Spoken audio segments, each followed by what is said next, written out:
I could probably get by with a NUC or a Raspberry Pi for what I'm actually using or was using it for. Yeah, or a Wise 5070. That's what you need. Shut up with your Wise 5070 unobtainium. That's what those things are. Ask the Host, episode 8. I'm Joe. I'm Félim. And I'm Kevin. Hello, chaps. If you've never listened to the show before, the idea is very simple. You send in your questions to us at show@askthehost.com, and we answer them. And these questions can be about anything you like, as long as it's not about Linux or open source. And if you support us on Patreon, you can get these episodes 2 weeks earlier than everyone else. So thank you to everyone who does support us. More details are at askthehost.com/support. First question then. Charlie asks, what pets do you have, and why are they amazing and or little shits? I have a brand new puppy, which is brand new being about 2 months old. So it is both amazing and a little shit all at the same time. The amazing part is this thing is clumsier than anything else I've ever seen. It can't go upstairs, jump on the couch. It can barely do anything. However, it's hilarious to watch. It's super, super playful, but it's also shitting everywhere, literally. Oh, there's one thing they could do. Destroy stuff. Interesting that you say it rather than he or she. It's a girl. The thing is, we haven't picked a name yet. Ah. How long has she been with you? About 4 days now. So the first vet visit was actually quite funny because they asked me for the puppy's name and I said, I don't know. And they're like, well, then we'll just leave it as new puppy. Hopefully you have a name next time. And I was like, when's the next visit? They told me in about 2 weeks. And I was like, oh no, I'm on a time limit now.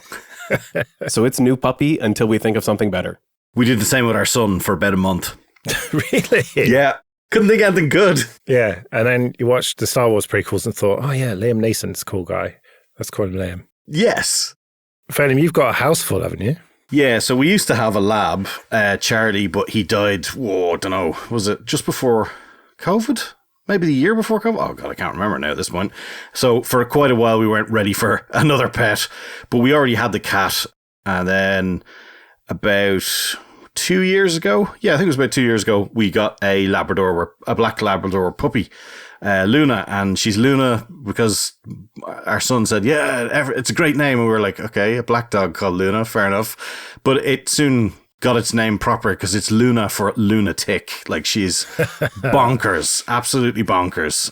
But she came from a litter of 8. And a few months later, we met the owners of one of the other puppies. They were a really old couple, lovely, went walking with them for loads of times and stuff like that. But then they ended up getting sick. All fine now, but they realized they couldn't look after the dog, so we ended up with her sister. So we have a dog that was already named called Lulu. So we have Luna and Lulu, and I swear to God, I can never get either name right, and I mashed the two of them together. It's dogs, come over here now. Oh, well, at least they get on with each other. Yeah, you'd think that. They do this thing called teeth fencing, where they just kind of make their mouths as wide as possible and bash into each other going rah, rah, rah, rah, with their teeth all the time. It's great. And I don't know, if I had 10 cents for every time they released a fluid or chewed a thing, I would be a very, very rich man. And what about the cat? Is this the same one that pissed on your UPS? Yes, that is the very cat. She's the boss of all of them. I mean, she's a lovely cat to me. Nobody else kind of gets as much attention out of the cat as I do, but it's a very sort of tenuous sort of relationship where you go, giving her a rub. Oh, Jesus Christ, she's clamped on. And then she's like biting you and you're like stuck like that for about 20 minutes.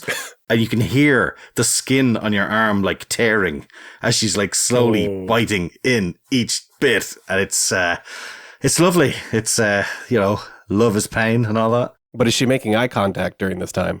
Oh, she's making ears back, crazy looks in her eye. It's like, I'm going to cut you, boy. It's like, oh, God. Oh, no. Well, I have basically got a cat, which seems like a weird thing to say, right? But we've been fostering cats for 3 or 4 years now.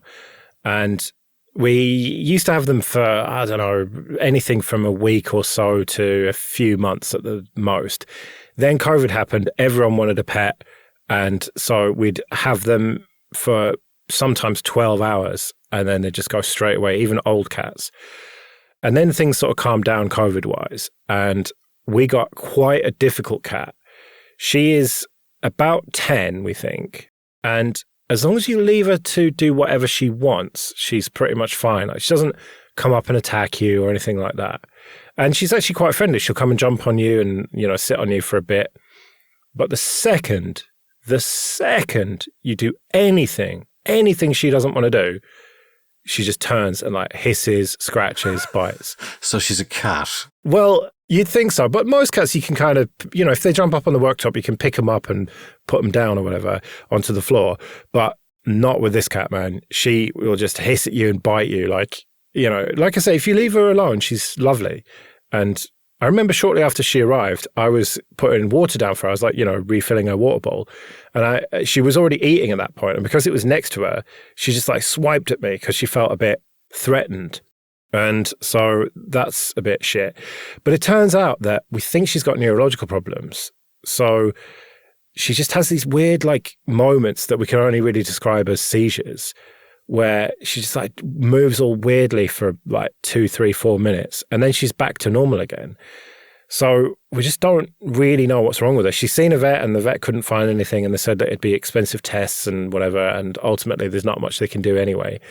So on the one hand, she's a little shit because she just bites you and stuff. And one time I was in bed and she jumped on me and I was like, feeling nice and friendly as you do when you've had a few drinks. And I was like, giving her strokes and pets, whatever.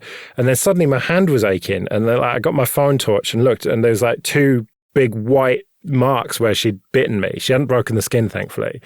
But that's just part of it with her. You just have to kind of accept that. But then she has got these neurological problems, so you feel really bad for her. So I don't want to shit talk her too much, but I don't know. My wife has got this special connection with her where she doesn't seem to bite her very much. But anyone else, yeah, good luck. That wasn't a happy story at all. I know. Sorry. I'm going to have to hug my cat now, even if it hurts.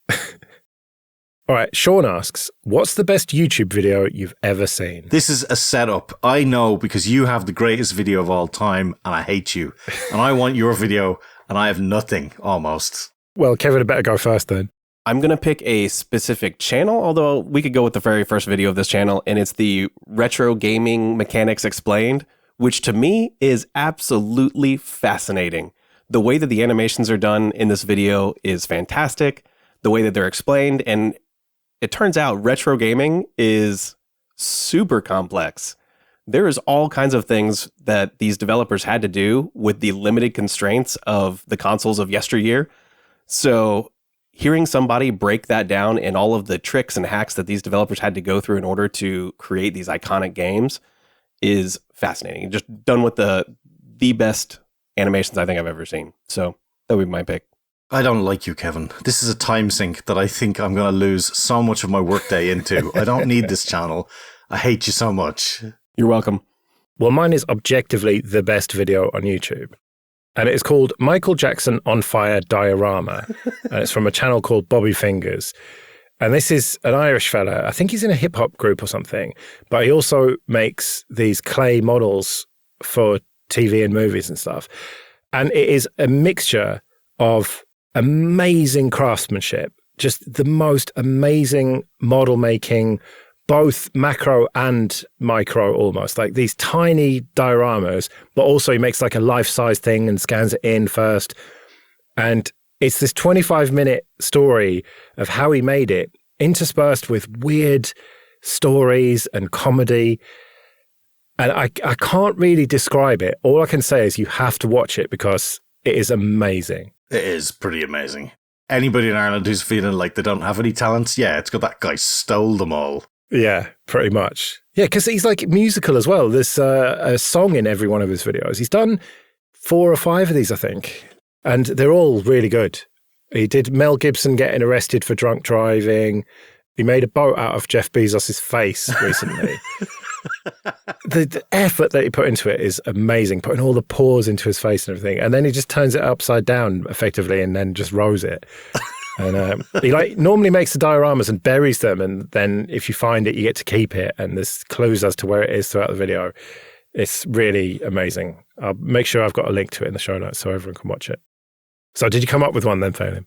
So we were outside Ireland for quite a while, and then we came back in 2010. It was the year of the big freeze.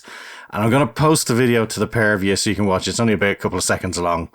And you can just enjoy how it's just daft videos. People getting wrecked. This is a famous guy.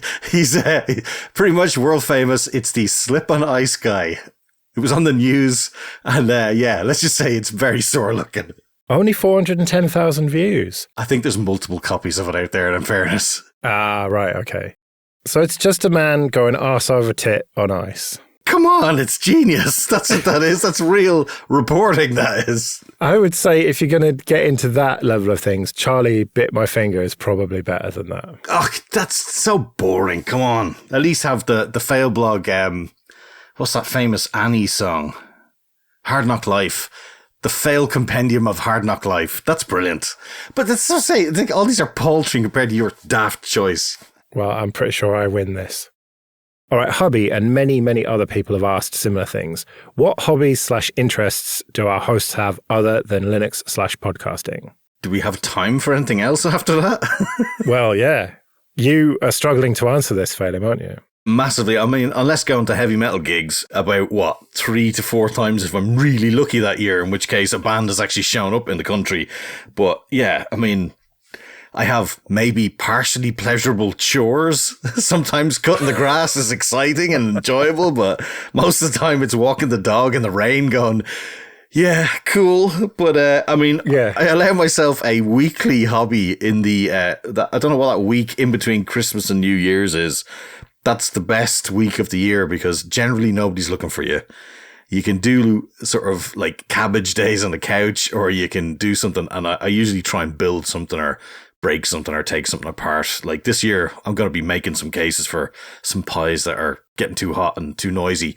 So I'm getting a 5-volt large radius fan that I've got a few of and a bit of plastic card. No, it doesn't count. That's Linux stuff. No, it's hardware. It's cases. I mean, I'm putting a pie in it. It could be anything. I mean, I could be putting, I don't know, a budgie in there for all I know. No, that doesn't count. What about all the military shit that you're into? Doesn't that count as a hobby? Oh, that's true. Yeah, no, like I track planes and stuff like that. But I mean, again, that's a pie running Linux that's tracking it with an antenna. So, I mean, yeah, I would really struggle to have no stuff in there. But don't you watch videos and read articles about military shit as well? That's true, but you don't want to appear like a crackpot. I mean, people might get the wrong idea here, but yeah, I guess I do. And yeah, the Ukraine footage and stuff like that, it's just fascinating to watch. It's like history taking place in real time. Yeah. It's a bit morbid, but like, I did used to be in the army, so it's interesting to see it all happen. It's amazing how things have changed and stuff. It's just weird. But I do like planes too, so, I mean, flight gear, but again, it's a computer. I think like you, I also struggle because my hobbies are also things I got lucky and found a job doing things that I like doing. Exactly. So my hobbies also tend to be the things that I get paid for, which happens to be well in the like Linux and developer space. So if I discount all of those things, and we've already said that taking a nap on the weekends is not a hobby, I definitely love doing that. Then there's a few other things. I like to do your normal reading, things of that nature.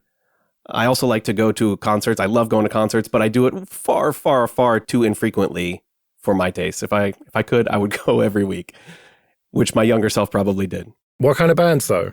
I like to go to both metal and country concerts. I know that's a very weird mix, but I like both of those genres.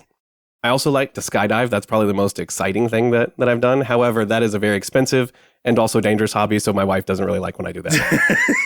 How much is it then to do a skydive? To actually skydive, if you have your own rig, it's about $20 per jump, so that's pretty cheap. However, if you don't have your own rig, and I don't, you have to rent the rig, you have to pay for the airplane ticket to go up. It just adds up really, really quickly. That, and you have to drive out to the drop zone. It just ends up being a whole thing. What, several $100s a jump then? Several $100s a day, yeah. And that's between 2 to 4 jumps a day, somewhere in that range. So in between that, you are repacking that same chute yourself? You are repacking it, yes. Oh, dear God, no. But that part's okay. Having just refolded a tent that we spent 3 months looking at drying, going, we should fold that up. Yeah, we should. Let's not do it today. There is no way I'd be repacking that thing 2-3 times a day and my life depending on it. See, that's actually the better part, because if you just grab a chute off the wall, that you're renting, I don't know what's in there. There could be somebody's lunch like in a cartoon. So no, I much prefer to repack it myself. Yeah, I suppose you've only got yourself to blame then. Very true. A short trip of guilt at least, anyway. Yeah. Well, I have 2 hobbies at the moment. One of them is guitars and playing guitar and collecting guitars, although I haven't bought a new guitar for a while because I ran out of space. But I like to look at what's available and whatnot, and guitar pedals and all that kind of stuff. And I never actually make any music. I made an album once upon a time. Well, I sort of collected together a bunch of songs that I'd made over the last 20 years and called it an album. So I suppose you'd call that a hobby. But more recently, I bought a dartboard. And so I've just been practicing that. And I do quite a involved, shall we say, exercise where I hit every segment on the board. So I'll do like all of the big singles, all of the small singles, all the doubles, all the trebles, and then 25 and bullseye. And when I first started, it took me more than 2 hours to do it, whereas I can do it in under an hour now. So I don't know why I'm practicing. I'm never going to play anyone, except I might play my friend in Australia where he's got his board, I've got my board, and we'll just, get on a call and then just be honest about what we're hitting and what we're not. No pre-recorded segments. It's like, why'd your shirt change color 3 times? What? Yeah, exactly. No. The sun is setting in the background. Yeah, exactly. But, we were talking about doing it and rigging up cameras and everything. And I said, we just need to just get on a call and just be honest. And he's like, yeah, actually, we don't need to fuck around setting up cameras, do we? So, yeah, playing darts. It's not very productive, but I don't think hobbies should be productive. I think they should just take your mind off stuff. Although, shit, I've just realised this doesn't count. Because you know what I do while I'm practicing my darts? Listen to podcasts. Oh, we can't be doing things simultaneously? Oh, no. Oh, that rules out all my gardening then. Jesus. Yeah, that doesn't count. And yeah, making of your pie stuff, that doesn't count because no doubt you'll be listening to podcasts doing that as well. Oh, Jesus. I mean, I have got one other thing, but it's Linux as well. It's like collecting mint condition O'Reilly books. I buy them to read them, but I never read them. They sit on the shelf and they're mint condition. And then about 10 years later, when they're really woefully out of date, I can't even sell them. Yeah, but if you wait long enough, they'll be an antique and you better sell them for loads. Yeah. Someone wants postfix from like 1997 in the year 2030. I'm sure that's likely to happen. You never know. You never know.